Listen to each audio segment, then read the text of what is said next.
Hey, folks, how you doing? This is off night. We're doing a silent beginning because we're just trying to figure out. We're not live yet. Hold on. Okay, It says it says live on my screen. All right, good. So I'm going to go live and assume something. Anyway, now we got the music, which is very cool because the silent opening was for the upcoming Veterans Day. For all the veterans who served in our country. There we go. But this is one thing, too. We're on the off night.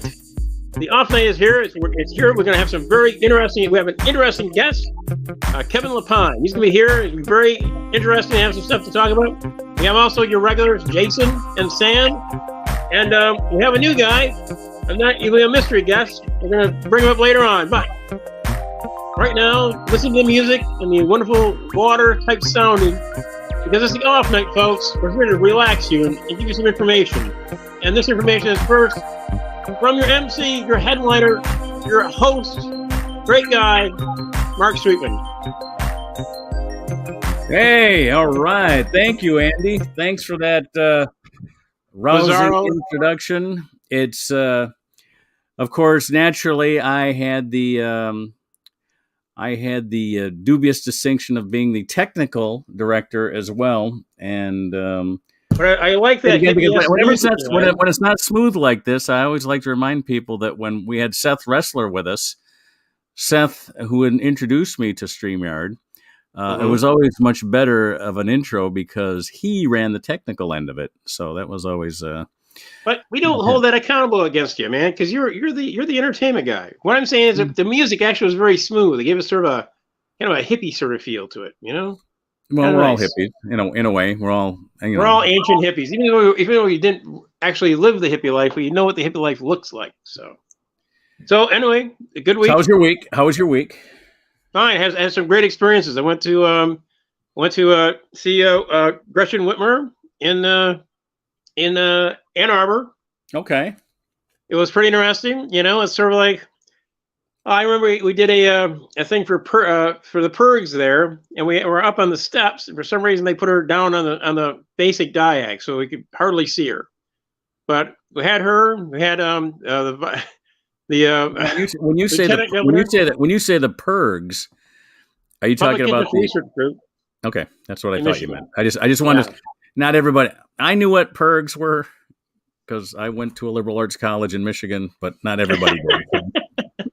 Yeah, that was when Nader actually was a nice guy. Anyway, exactly.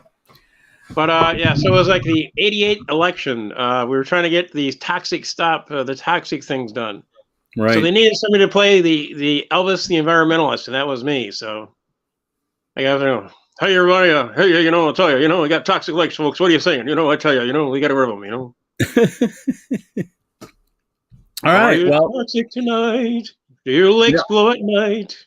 Anyway, tell me, dear, are you toxic tonight? Anyway, you had a great set last night on their show, and we'll talk about that after we get through with our guests and our introductions and stuff. But now it's time. Kevin. Let me ask about Kevin. Kevin, what was he? You tell me about Kevin briefly. What does Kevin do? Kevin's a hypnotist out in Las Vegas. But now, that's fascinating. He's on the show. He's on the show for two reasons. One, and probably the most important reason, he asked to be on the show, which to me means he's seen it. True. And we have six viewers, and so he knows we have 6 viewers every week. But and we can maybe get him to hypnotize the audience to come back and get their friends. Right? Is that it? Exactly. So that's and we've got another guest with us that's on for the first time tonight too, and that'll be a surprise guest later in the show.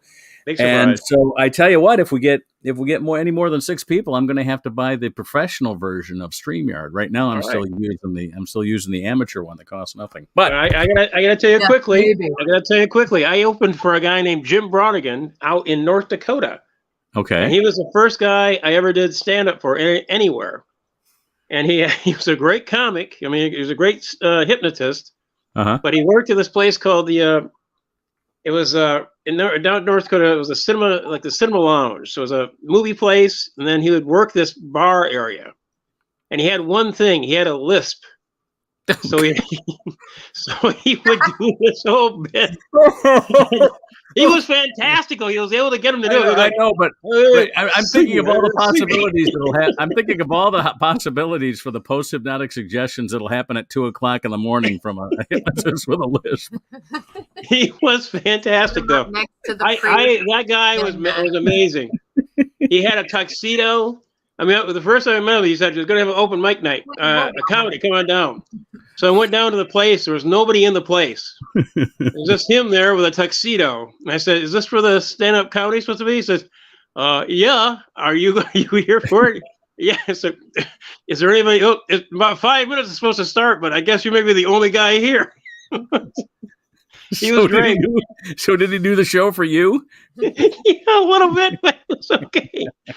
And he had a tuxedo, like you can see, like little threads would come off, like little threads were off the back of the tuxedo. But the man was great. He was just a fantastic guy. I love comedy road stories, but comedy road stories that are disasters are even better. But anyway, let's stay on format here. Let's get to my bride. And the poem, and my better half, and someone who writes humorous poems, and she writes one for us every week. Here we are to kick off the show. Here's Susan Sweetman. Hi, and yes, they're topical. Yes, they are. It would be even more delightful if Mark would actually give me the stories every week, but he doesn't. So I have to do both, double duty. Write your agenda, which the poem becomes, if you guys stick to it, and find the news stories myself. But the poetry flows pretty easy. So here's this week's poem, short and sweet. Tomorrow, vote. If you didn't vote yet, let's make mega Republicans really upset. World Series is over, won by the Houston Astros. If you had tickets to Game 7, start counting your woes. Please go to bed early. Please set your alarm. There's a lunar eclipse with celestial charm. That's it. All right. That's the. Oh, that's should the poem. Should I do this one and see if we have thoughts? No. Save, got a full show tonight. Save that one for next week. All right. We're hoping to see a celebrity on Friday, and I wrote a poem for this celebrity. I'll share it on Monday. Next week. We're hoping to see a celebrity. We're going to New York. We're going to see Sam. There's our celebrity. Celebrity right there. Wow, Sam. Yeah. Anyway, so Andy, I'd like you to meet some. Oh, I didn't mention the first reason is he's seen the show. The second reason is he's from Michigan. Sort of fits into the format that we have here. Cool. So before we bring on anyone else, I want to get our special guest out here. Here's Kevin Lapine, and he's joining us from his home in Las Vegas, where he has a show, which is one of the top shows, a prize-winning show. Actually, he's actually been awarded for that show, and it's still running. Kevin. Yes, I'm really fortunate. We are the longest-running hypnosis show in Las Vegas, and one of the longest-running hypnosis shows anywhere. It's Hypnosis Unleashed over at the Four Queens Casino Hotel down on Fremont Street. Yeah, and my feeling is if you're a good hypnotist, that show can run forever. Yeah.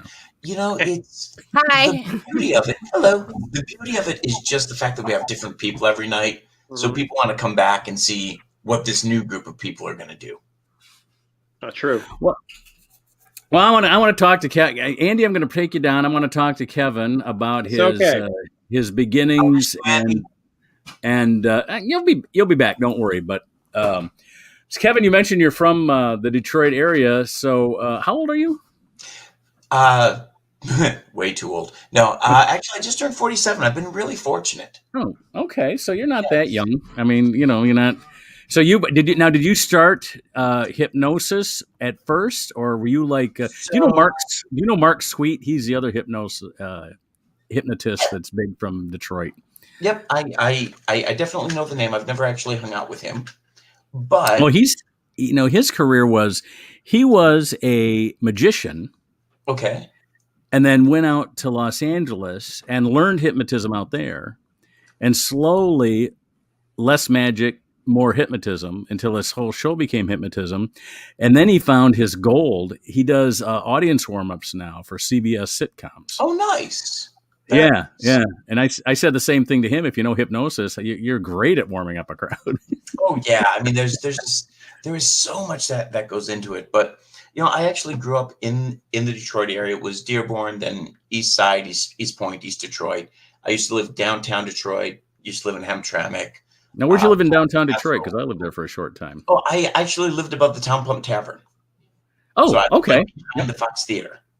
Yeah, I know where that is. This was in the very, very early 2000s. Yeah.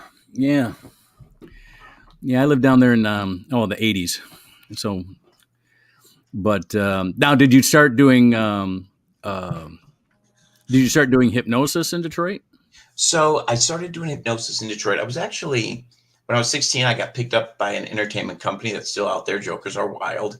I was doing like costume characters for kids' birthday parties. That transitioned actually into doing some magic. The magic transitioned into doing sideshow. By the time I was 21, I started working with some hypnotists, got certified as a hypnotherapist, was also, like doing the open mics at Mark Ridley's and a few other places, and just constantly going out there and trying to learn. And then it was about 2001, late 2000, early 2001, I had the opportunity to move out to New Orleans for 5 months. 5 months turned into 5 years. It was an amazing run. And down there was when I started doing colleges, doing a lot more of the comedy clubs, doing both of them together. And then Katrina sent me back to Detroit, where things took off huge. Managed to really start getting into corporate gigs that took me all over the world. And then 12 years ago, I was very fortunate, got to come out to Las Vegas. The way I say it, it's half joke, but true as well, is God, Vegas is so tough. It took me 6 months before I had my own show out here. I was very fortunate. But I was fortunate that there was an opportunity that came up. And as the old saying goes, luck is opportunity meets preparedness. And thank God I had both of that second. Oh, all right. So now, I'm going to bring in Sam Greenfield now, because Sam used to have a radio show out there in Vegas, and I'm going to start asking about Vegas, and Sam can help me out with that. Sam, welcome back to the off night. I noticed that your wife was bitching about the fact that you don't find her stories. What? Now she needs a copy editor. Jesus Christ. Yeah. When you're a headliner, you get to make demands. Yeah. All of that, you know what? I would stop that if it didn't lead to some great scripts as our second sideline, which is we're recreating the Bickersons. That's our Tuesday night show. So nice. That's perfect. Don Amici and Francis Langford. That's right. So anyway, Vegas. Yeah. That seems to be. I was in Vegas from 1996 to 1999. Now I wonder how Vegas is different, because I haven't performed in Vegas since probably 95. Every 5 years. I'll tell you how it's different. Even from the time I was there, there was no Paris, there was no Wynn, WYNN. Right. There was no Mandalay Bay. The newest one at the time was the Bellagio. And Steve Wynn had owns hotels. Well, every place I ever played is gone now. They've ripped it down. Pretty well. I'll tell you something funny. Vegas becomes a new town. Okay, something very funny. What was it? The Sahara. Okay, this 1990. This is when I performed. This is 94, 95. Huge letters, right? What's that woman's name? She did Morning Train. She was Scotch singer. Oh, my baby takes the morning train. I know who you're talking about. I can't remember her name. Anyway, she's the headliner. Hey, Barbara, who sang this Morning Train? My baby takes the train. Who is that?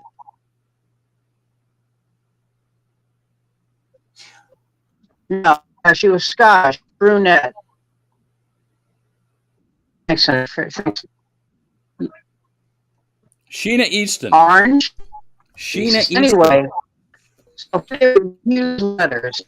And in little tiny letters, the opener was Jon Stewart. Okay.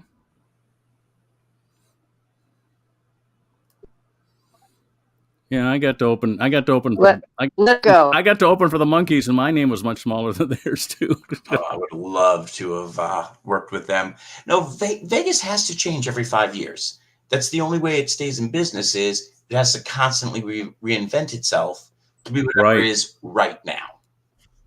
Which is the challenge of doing a show out here is you have to constantly be paying attention to what's right now and constantly updating. Right. Well, I noticed about the time I stopped working there, and it wasn't that I stopped working there, I just wasn't getting booked there anymore, was that they were starting to try to draw families. You were in that era. Yeah. They decided that going for drunks and hoodlums wasn't exactly a big draw for them, and so they decided to start. And then they realized 9-year-olds can't gamble, and 9-year-olds keep mom and dad away from the table, so they got rid of that era fast. Yeah. That was probably from 92 to 95. Yep. So. It changes a lot. I mean, but when you look at the just wide amount of talent that's out here, and a lot of parents ask me about, well, how do you play Vegas? Like, well, if you want to play Vegas, unfortunately, one of the first rules is you kind of have to live in Vegas.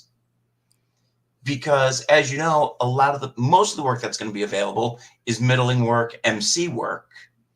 And that's not going to be worth a plane ticket coming out of your pocket to do. Right. Now, the good news is there's a lot of opportunity, but are you willing to take that move? Are you willing to take that chance? Well, most of the guys I know that live in Vegas don't work in Vegas all the time. It's cheaper to live there than it is to live in Los Angeles, and they're still able to get many flights out because there's so many places you can fly to out of Vegas. So cost of living in Vegas is ridiculously cheap compared to LA. Yeah, well, they got all their tax base. Their tax base isn't paid for by the citizens; it's paid for by the tourists. And we appreciate you for that. Please keep track of the dollar bills in our machines. I love not paying state or city taxes. I bet. So let's see some people that I know from. Do you know Don Barnhart? Yes. In fact, Don had a hypnosis show here for a little bit. He also is running something called Jokesters, which brings in a lot of different comics, and a lot of road comics can come in and do some work. Don's been great. And Geechee Guy, do you know Geechee Guy? Well, Geechee's also a Detroit guy as well. He is Rochester. Jonathan was one of my dearest friends. Jonathan actually stood up in my wife's wedding. It's great. Yeah. Oh man, he did so much for me. He did, and nobody died. Nobody took as long to die than Jonathan. I think he was dying for 7 years. Yes, he was not to make light of it. I mean, it was a tragic situation, but I mean, he did seem to have. He had so many comebacks. There were a lot of people wondered if he was actually sick, and that's nothing to make fun of. But I mean, no. God bless him for the extra 7 years. But it made sense. But I mean, to give you like the idea of what kind of a good friend he was, there was a time when I wanted him to critique my show. And with the hypnosis show, we sell live copies of the show after. Mm-hmm. So that makes sense. Boy, that really makes sense. Oh, it's great. But he took one of the live copies of the show and goes, "Look, do you just want me to tell you you're good? Because, oh my God, you're the best. I love you." No, I want you to be serious. So he calls me to the house a few days later. And he has 4 pages of notes. Wow. Single-spaced, double-sided, time-coded. Just go through. That is work, man. He did some work for you. Oh, yeah. But you know how important that is. You're saying 5 sentences. Well, you only need 3 of those. Get rid of these 2 sentences. And somebody's going to look at that and go, well, who cares about 2 sentences? Well, if I can pull out 2 sentences 20 times, I've just pulled 2 minutes out of your show of just garbage filler, and I've gotten you tighter. And now let's keep doing that and keep doing that and keep doing that. And there is actually a great community for that here in Vegas, where a lot of people are here to help each other, build each other, and really, really help each other succeed. Well, that's great. That's great. Now going back to New Orleans. Going back to New Orleans, did you ever run into Eric Lambert? Eric Lambert, I didn't know him in New Orleans, but I knew him through the APCA, the Association for the Promotion of Campus Activities. Okay, all right. So we know it. So we're running in the same circles here. So. Yep. Oh God, Eric. At one point, I ran a Comedy Circus sideshow, and we were supposed to have a showcase, but there was something in our showcase that the fire marshal didn't want us doing. Mm-hmm. And we kind of told Eric, we're like, look, you knew we were going to do this. Everything is based around this. This is what we need to do. And Eric went, all right, don't worry about it. Now, I don't know if he locked this dude in a closet. I don't know if he went, oh my God, there's a fire in the basement. You need to go look down there. But whatever he did, man, we had that showcase and it killed. And the APCA opened the doors for a lot of performers to make college work. Yeah. If you're just starting off and you're trying to get into the college market, best way to do it. Yeah, lately Eric has been encouraging me. I wrote 5 plays for a community chorus. That took what the chorus did was they hired me to basically write the story for the 22 to 24 songs they were going to sing for their annual show. And I said, well, keep them close together in theme, and I'll give you the story around it. And the key to it was you wanted 8 to 11 lines between each song, as what I mean, to keep while the staging was changing, or you're moving the sopranos to the front. It's a community chorus, and it was like a lot of seniors, and so you couldn't have anything that was too stressful. But the stories turned out to be pretty good. And so I thought that they would be great for like cruise ships or something like that. So Eric's been helpful in trying to get me to reorder and restructure those. And of course, because this isn't music that we wrote, we would have to get the rights to all the music and all that stuff. So, but Eric's been helpful with that. He's in Nashville now, and he's got a little barn theater down there. So we might go test it down there at that theater he's got down in Nashville. That's the one thing I've never been able to do in my career. And had I done it, I wouldn't be in Vegas. My wife is sick, so we'll never be able to do cruise ships. But I met my wife here in Vegas.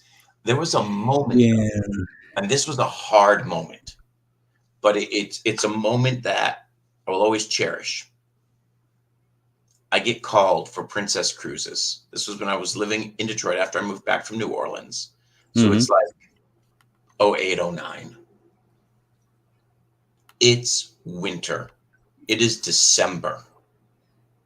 So a cruise is sounding pretty good right now, right? In 2 days, and do 3 weeks out of Hawaii. And I had to say no. And the reason I had to say no was I had 5 other shows booked in that time period through 3 different agents. And all of those agents had been there for me, through my whole career. So I couldn't screw them over to do that cruise. Well, that makes sense, though. But honestly, by not doing that cruise, I ended up with my dream, and I ended up in Vegas. Well, to me, the difference is you're on a sand cruise. You're on sand instead of sea if you're in Vegas. So. The main difference is you can get off the cruise ship and go on another cruise ship in Vegas. It's just that's true. Now, what are your now when you sign a contract? Are you doing it with agencies or with the hotels? Or how does that work? I'm very fortunate. I am ridiculously fortunate. I'm self-produced. So as far as my Vegas show, I got that for me. I built that for me. That is all me, which is good because, you don't have to worry about somebody else in the business. And Now, do you have to hire marketing people, or do you do that yourself too? So I've done it. And okay. here's the thing that I've learned. There are people who are very, very, very good at their job. And I'm not saying people aren't. But what I'm saying is you always believe that once you get to an area, once you get to a certain place, a certain position, a certain moment, that you're going to be surrounded by all these people who know so much more than you. And then you realize that they're all the same people as you, all still trying to figure it out on a day-to-day basis because everything always changes. So occasionally we'll hire some marketing people because they do know more than I do. And occasionally there's things that you learn how to do for yourself and you kind of learn to grow it yourself. But it's no different than being a road comic and learning how to do the advanced, learning how to reach out to the radio stations, learning how to reach out to the press, learning how to reach out to all of these things in order to make sure that gig is going to be the most effective for you. I mean, it sounds weird, but the difference between Vegas and being a road comic is I just don't have to travel. But all of the skills of being a road comic are important to making a show survive out here. Well, the one thing about Vegas is you're always going to have it like a road comic. You're going to have a different crowd all the time. Right? Yep. Oh, yes. So the tourist population swaps about every 96 hours in Las Vegas. And that's what makes it interesting. But the other side to that, what makes it really interesting is just the fact that with everything changing in Vegas every few years, you also have to stay really current. So you have to know what are people going to react to, what aren't they going to react to? And you have to understand kind of why you fit into their budget. I'm not a Cirque show. I'm not a $250 show. And if you paid $250 to come to my show, you'd really be questioning a lot of stuff. You know, there's a reason I consider myself to be a really budget-friendly show. Tickets for my show range from $39 to $49, or excuse me, $29 to $39 plus taxes. And therefore we can get a crowd that can come in because they've never seen a show before, or because they spent all their money on night A of their vacation. And so for night B, they've got a little bit of pocket money left. They come to see me. And you have to really learn what kind of an audience is that venue going to draw? What kind of audience are you going to draw? And you really have to make it appropriate to them. One thing that I hear all the time is people talk about how political correctness can kill comedy. But that's not really true. All it means is every 5 years, things change, audiences change, and what we think of as funny changes, and you have to adapt. I used to do a lot more very, very adult material when I first started. But some of that just isn't funny anymore. Yeah. Some of what was funny 10, 12 years ago, you look at it now and you just go, nope, we're going to move and we're going to change it to this idea. It's very good. It's very good. So when you decided to transition from doing the blue material, what was the thing you decided to go into, like to change? So we still do very adult material in the show. I'm not going to pretend that I'm squeaky clean.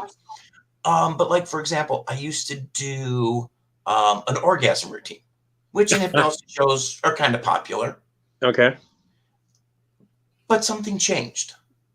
And what changed was the idea that audiences can now dictate what your intent was.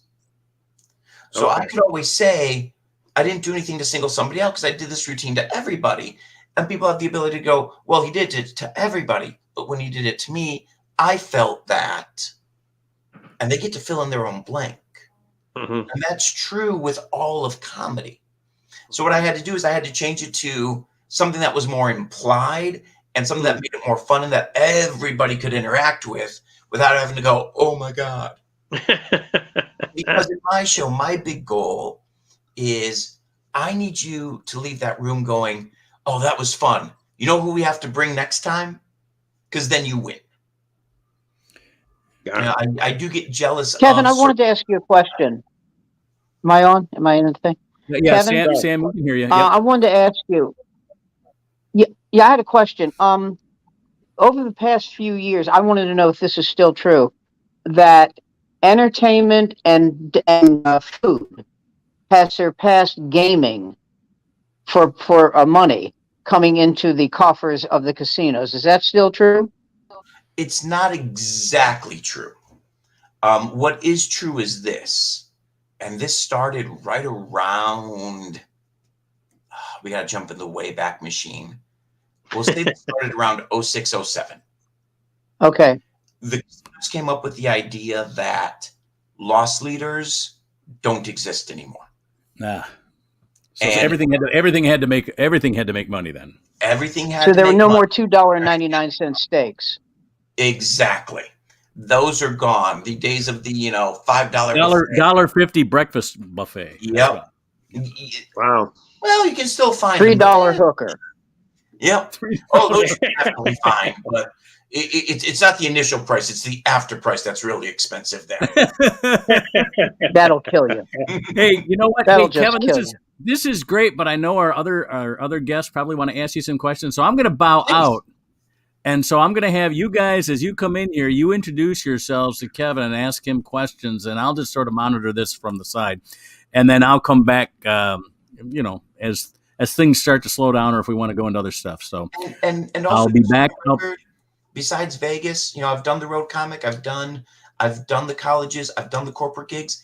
Ask anything.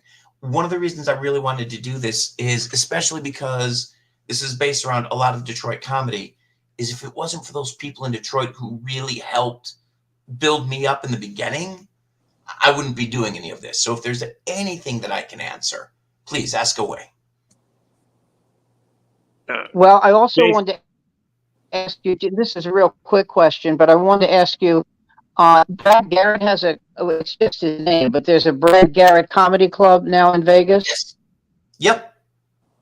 Yeah, that's over at the MGM. Now, is he there or is it just his name? It depends. He's 50-50 on that. He does usually 1 or 2 weekends a month, depending on what else he has scheduled. Okay. But he has made a lot of opportunities for a lot of comics with that venue. And then the MGM Grand, am I correct? Yes. Wow. All right. Andy, did you have a question? Well, I'm just kind of wondering. So when you, I knew a guy back in the old days, like way before your time. His name was Jim Brodigan, and he used to work in this bar that was like completely rowdy. And it was like just unbelievable, and I'm telling you, but he was able to still get people to be hypnotized even in that setting. I'm going like, how are you able to do that in a very like uncontrolled atmosphere? So I will tell you the first way, and then I'll tell you the other way. Okay. The first way you make it work in that rowdy situation is this. If I don't do the show, will I still get paid? And when the answer is no, you figure it out. I remember I was doing a county fair. Mm-hmm. I am just about to start hypnotizing people. That moment where you want that quiet, where you want that focus, where you want that solidarity, and 20 yards away, the tractor pull starts. Oh, no. The next words out of my mouth were, the sound of revving engines are like a quiet night traffic lulling you.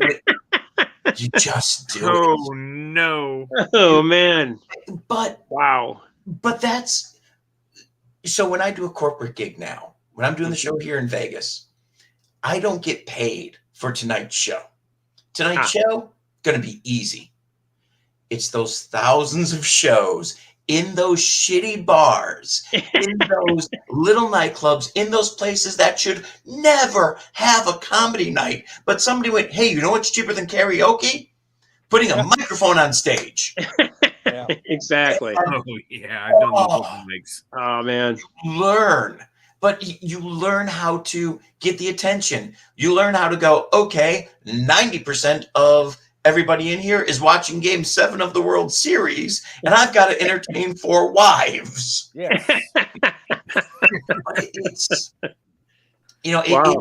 it also gets that moment doing those gigs of, I can tell you the one situation that separates a professional comic from an amateur comic. The reaction when a bachelorette party walks in the room. Oh, The amateur goes, "Hey, this is going to be fun." The pro looks like Joe does and goes, "Oh no, not this again." But I mean, it's honestly like doing what I do. You really have to have faith in your craft. You have to have faith in what you're doing. You have to have.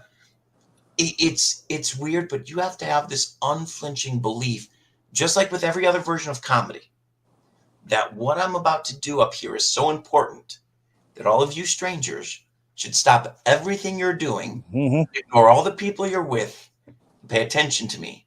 Right. And I will reward you for that. Wow. That's fantastic. But that's why, as a comic, you've got to do those open mics. You've got to learn. And the first thing I learned doing the open mics was how to start, preparing that material, how to hang out with people to write. Then doing the MC gigs where you're just telling the audience, "Hey, everybody shut up and look over here because we've got somebody really cool coming out next." Mm-hmm. And, I learned to build up those acts. I learned to find out how to get people to go, "Oh, we have what coming next?" Just build it and build it and build it. And unfortunately, you don't learn that in the good rooms. Yeah. You learn that by doing every bad room there is. So the good rooms are easy. Oh yeah, I did three open mics last year in Vegas. One of them was at a place called Noreen's Lounge on Tropicana Avenue. Mm-hmm. It's basically a hideout for Pittsburgh Steelers fans. Yep. You been there? Oh yeah. Yeah, there used to be a wrestling school attached to it. Oh, no kidding. I did not know that. Nope, there was a pro wrestling school attached to it for a while. Oh, wow. Yeah, and then the following night I did the dive bar. Mm-hmm. Yep, right there on Maryland and Flamingo. I used to live behind it. Oh, yeah. I got up on stage and did a little bit of a nod to our late mentor, Chili Chalice. As soon as I got up on stage, give it up for the decorating committee. Fresh from their gig at the Gathering of the Juggalos. Mm-hmm. Sometimes but you learn that doing those gigs. You learn when to step out on stage and when you have to kick that door open, and you learn when you can go out on stage and just go, "Oh, good, we're already friends." Yeah, that's good. But yeah, you learn the difference between those two really fast. Oh wow.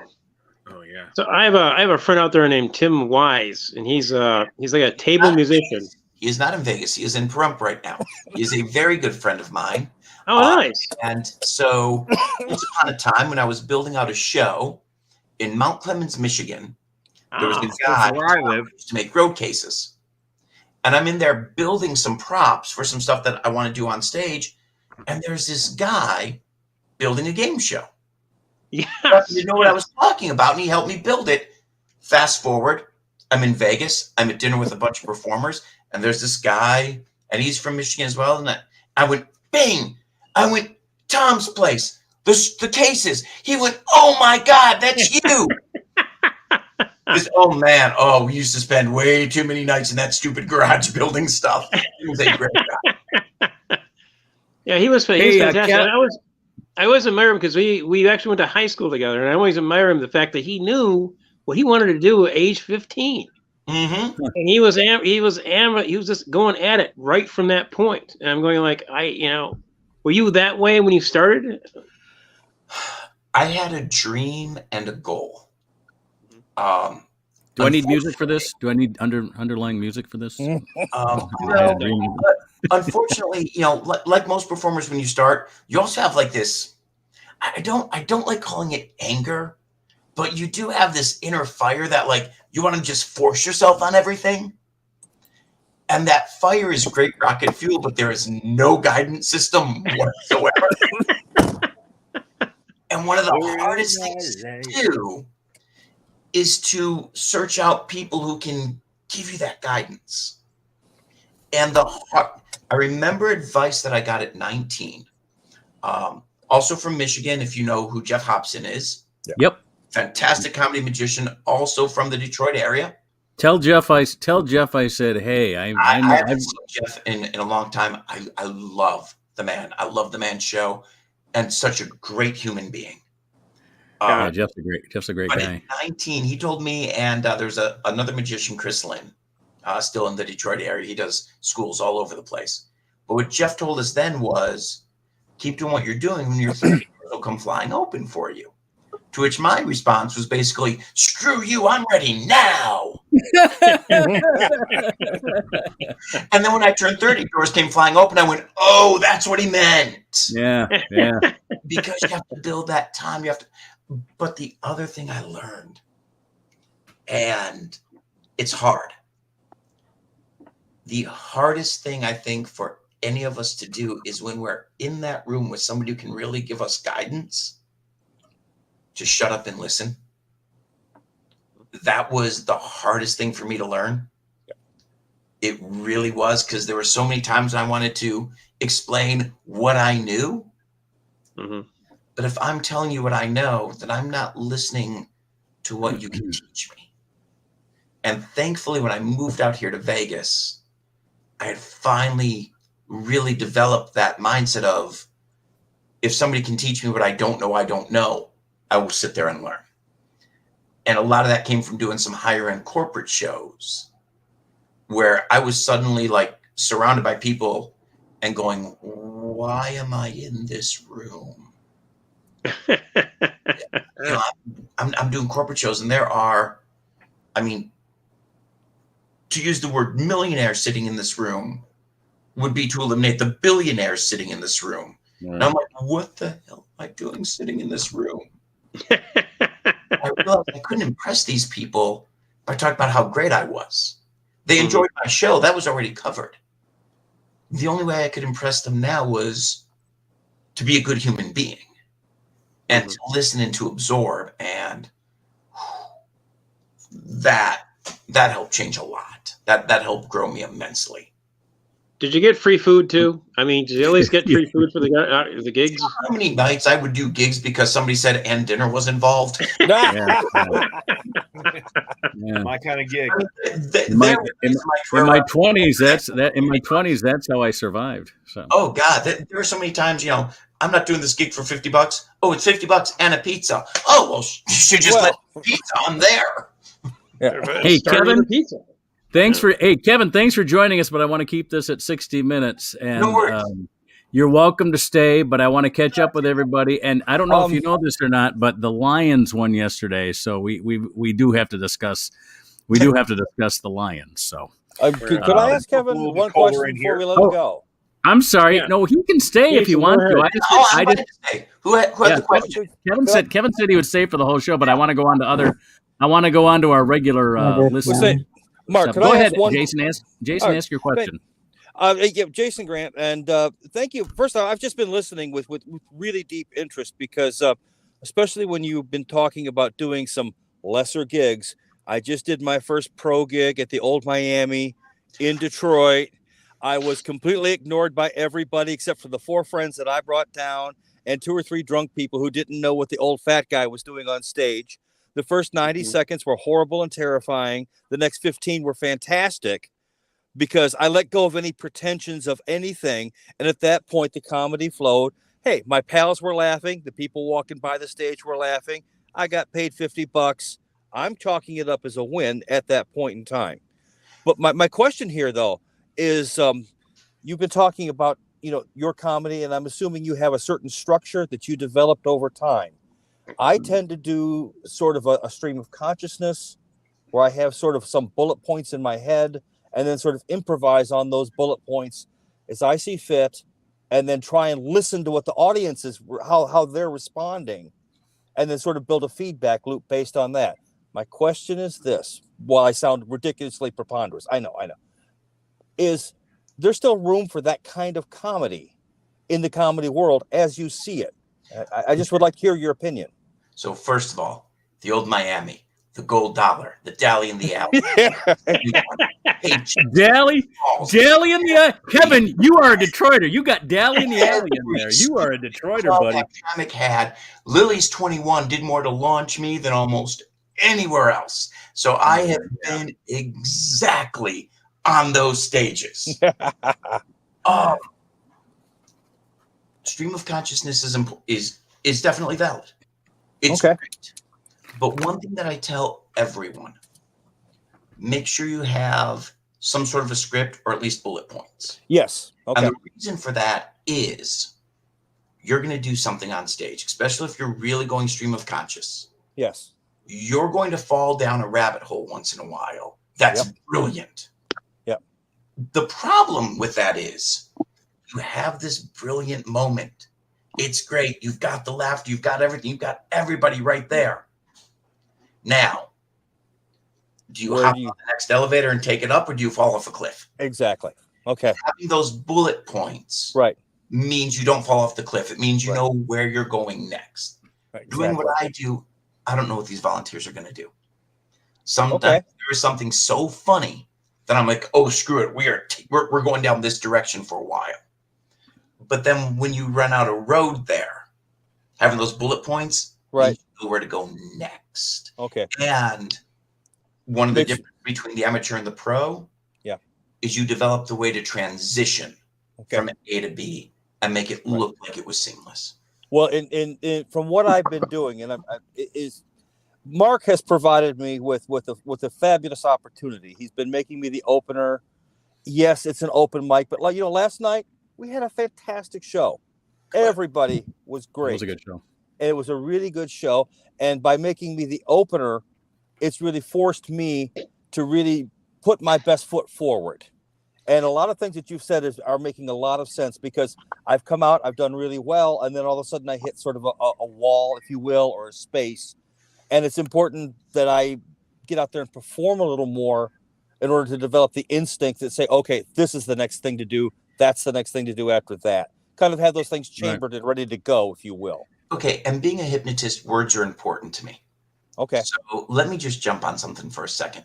Yes, sir. There is no such thing as just an MC gig.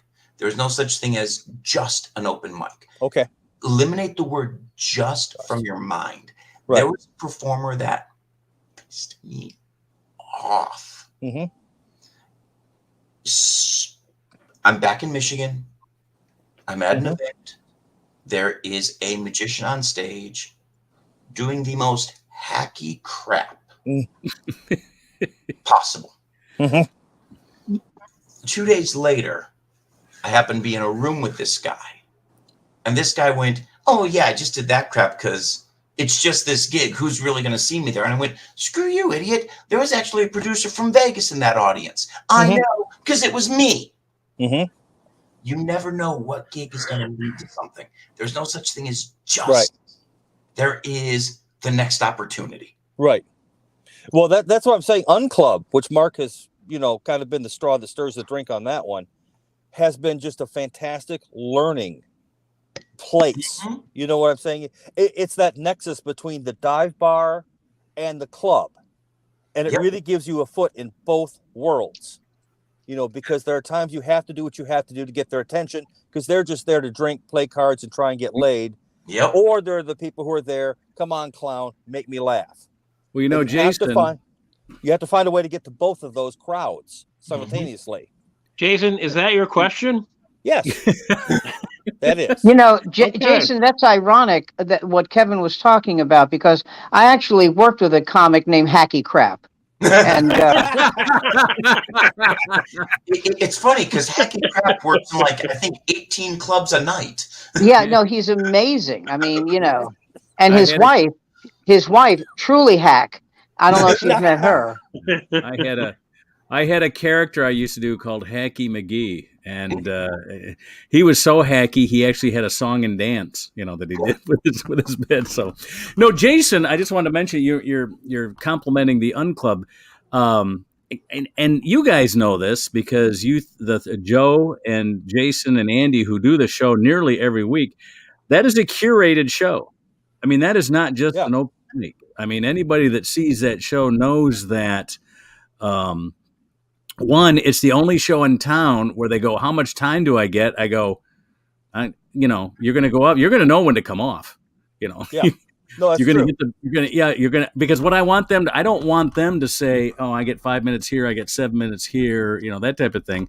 None of them are getting paid. I want them working on their show. I go, I'd rather, if I gave you 20 minutes and you use 20 minutes and you only got 3, I reward them for coming off at 3 or 4 minutes I'd rather have them knowing when they've got the audience and when to come off. Rather, now they are going to have positions where they're going to have, after 4 minutes, they've spent themselves and they're going to have to do 10, and they have to learn to do that too. But and so now that I know all the comics, I know Blaine Drews, I know Vivian Burgett, I know Ned Rice, I know where to put them in the show. So a lot of that is, I call that curation of the show. And that's why, for my opinion, that's why the show goes off so well. And, last night was awesome. Some contrary. Last night was really, really good. The next time, the next 3 or 4 times you do that show, bring a little video camera with you. That's my department. Record the audience, not you. Record the audience. Okay. Watch the audience's reaction from the camera's point of view from 3 different shows. And find the moment when they're all doing this and leaning in with you. Yes. Find the moment when they all start doing this. Right. Recording yourself is great. Recording the audience is the second most telling thing that you can do to build your act. Thank you. That I really appreciate that advice, because again, my approach. That's such great advice. I wish I had thought of it. That is great advice. And again, my approach. I think Robin Williams first did that. Yeah, some comedians want to come out there, and I've seen professional comedians who come out and essentially they're reciting a script in their head. Mm-hmm. The interaction with the audience is almost minimal. You could put a projection up there, and that's all you're going to get. I don't like that. That's not my comedy. That's not what I Jason, do. Whereas my Richard Lewis, Richard Lewis used to bring paper on stage, put it on a stool, and refer back to it. And I went, how much are they paying this guy? Right. I mean, this is a guy, who's done TV, who's done any number of HBO specials. And he literally brings a paper with his, I don't know if it was his bits, I don't know if it was, but he's referring back to, I went, this is like your third night of open mic. What are you doing? But on that same note, Metallica is going to do more shows than you in a year. And Metallica has to do the same show night after night after night. Right. The pyro, the lighting, the sound. Right. And yet, on every drum kit, on every speaker, and attached to every microphone is a set list. Yeah. No, but that's a set list because they're heavy on drugs. No, but that's a set list. I mean, it's Metallica. They're lucky they can walk upright. But I understand what you're saying. But I was in a band for a few years, and you do bring a set list because sometimes the drummer doesn't know if something's changed, or the bass player doesn't know that something's changed. But if you're a comedian, it's just, and you know this, Kevin, it's just you. Yep. And it's you and the audience, and I'll tell you who else did this was Janine Garofalo. She would bring her notes on stage, and I'm going, you're in the hotel room for 8 hours. You can't memorize this shit. Are you kidding me? Well, see, I never appreciated memorization. You have to have these things in your head. You have to have an idea where, for instance, Kevin, you do the hypnotism, so you're juggling basically your audience and the participants. Yep. And then bringing them together in some manner and fashion that's satisfying. That you've been doing it for 14 years tells me you obviously know what you're doing. I'm still getting to the point here. And again, as you said, this is why I have to go and do, like I say, if the old Miami wants me there and I get 5 people to laugh at me, again, terrifying for 2 minutes, satisfying for 15. Building those bullet points in your head so you know where to go to next. Exactly. Yeah. Exactly. You weren't at our dojo, this unclub that these guys are all talking about. Before that, we have 2 hours of what we call a dojo, which is a creation of Chili Chalice, and it's just like you'd think. A dojo in martial arts is a workout gym where people go to work things out. And so what we do is it's comics helping comics. And one of the things, we had a new comic, Finn St. John. Last night was her 3rd time ever on stage. Did a great job. She did she did an excellent job. Yep. But the thing is, what we freed her up with yesterday in the dojo was the audience doesn't know that you forgot a line.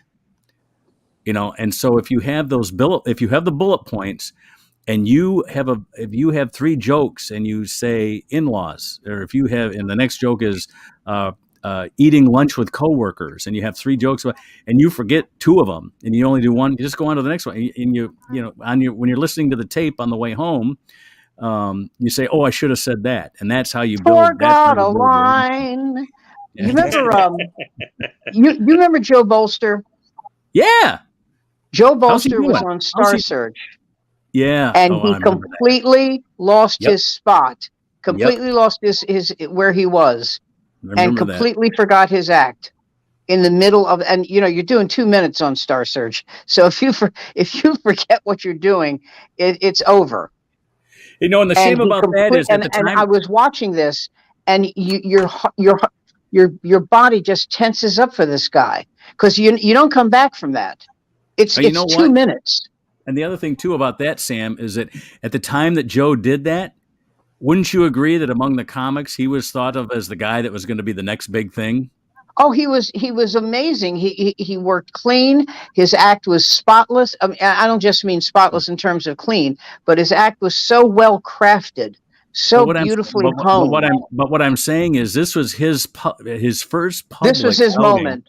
This was his moment, and every comic just felt for him so much because we knew that he was going to be the next best big thing, and all he had to do was get by that, and he was in. And Jason, and who came on the show the next week? I don't remember. Sinbad. Oh, geez. Who Carrot Top? So I got news for you. I when I lived in Vegas, I met Carrot Top. He's a great guy. He's a great human being. He's a wonderful guy.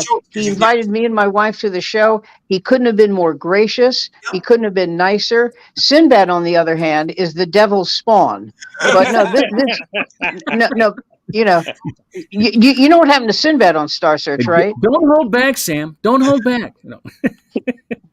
He's on stage. It's the finals. It's him and John Kassir.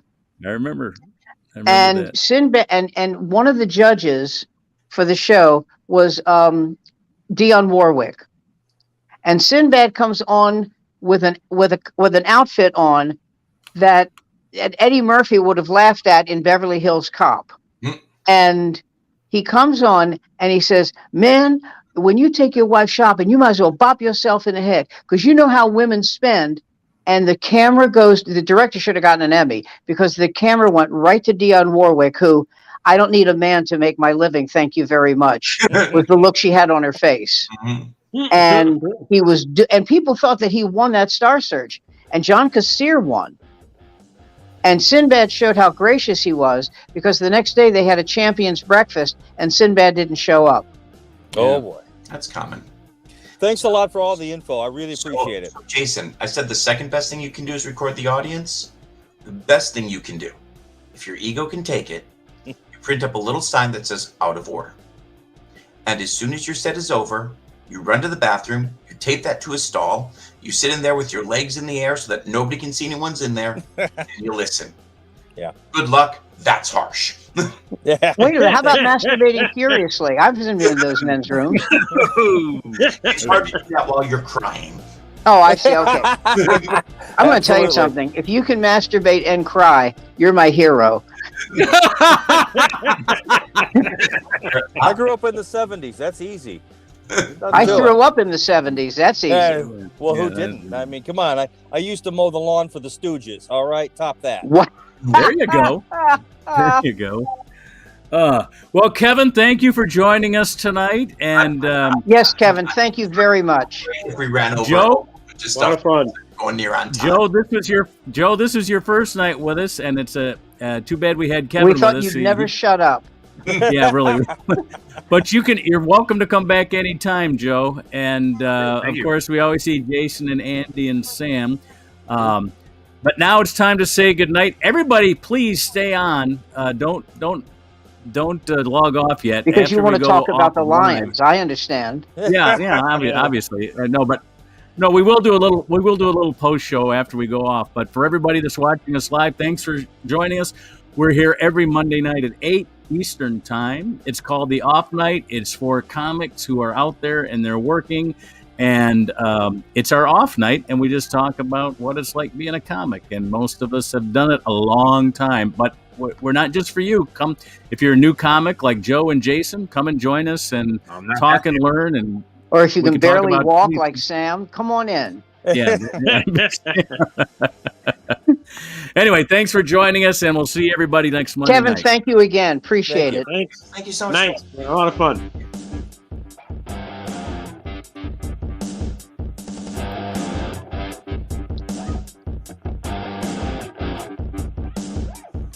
Mark?